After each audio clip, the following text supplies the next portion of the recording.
denominator in all culture change initiatives. And that's an absolute dedication to the pursuit of person-centered care.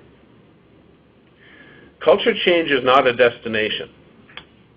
One could say, one could ask, do you ever really arrive? It is a journey because it'll always have to be dynamic. Culture change is dynamic, and it has to be dynamic in order to meet evolving human needs. Some of the resident profiles you see today are dramatically different than they were 20 years ago. Well, you can go out 10 years, 12 years, 15 years, and they'll be dramatically different in the future as well.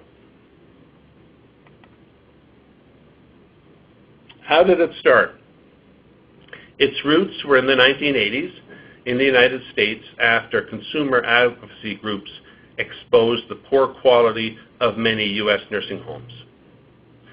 The reality of so many long-term care homes in the recent past conjures up images of wheelchair-bound residents with their heads hung to one side, lined up along stark cold corridors and rather scary-looking nursing stations, and an activity or recreation template that called for bingo at 2 o'clock for everyone.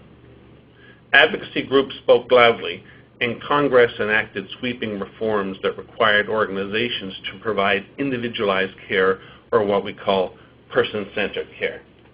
It started in the U.S., but we have legislation too.